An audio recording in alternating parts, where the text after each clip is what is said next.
आर्थिक वर्षाच्या शेवटच्या दिवशी निधी वितरण सुट्टी असूनही 177 पेक्षा अधिक शासन निर्णय।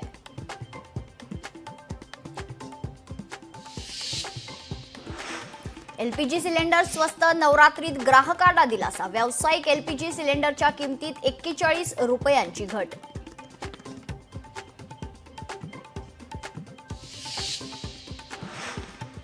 मुंबईसह ठाण्यात घरं महागणार। राज्यात रेट करचे खरतर वाढले दर, तर मुंबई वगळता महानगरपालिका क्षेत्रात सरासरी 6% वाढ।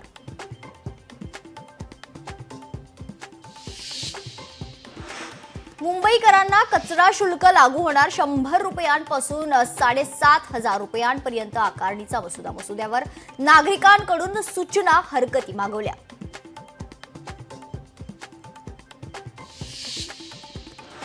पुण्यात 1 ते 3 एप्रिल दरम्यान वादळी वाऱ्यासह पावसाची शक्यता। पुणेकरांना उष्णतेपासून मिळणार तात्पुरता दिलासा। पुणे वेधशाळेचा अंदाज।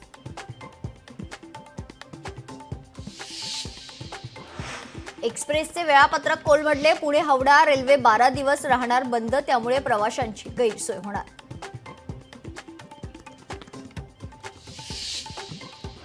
सुरेश धस यांचा खळबळजनक आरोप। खोक्या प्रकरणात व्हिलन ठरवून हत्येचा कट, तर एका पोर्टलला दिलेल्या मुलाखतीत धसांचा आरोप।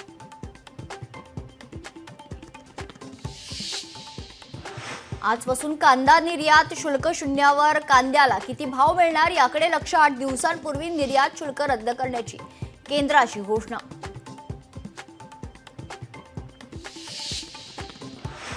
मुलुंडच्या म्हाडा कॉलनीमध्ये आढळला सोनेरी कोल्हा। रॉ संस्था आणि वनविभाग यांच्या मार्फत कोल्ह्याला पकडण्यात यश।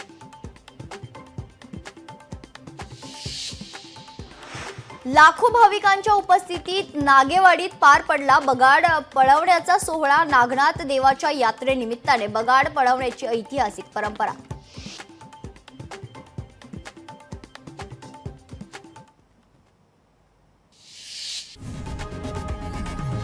लोकशाही मराठी ऐका, पहा, जागरूक रहा।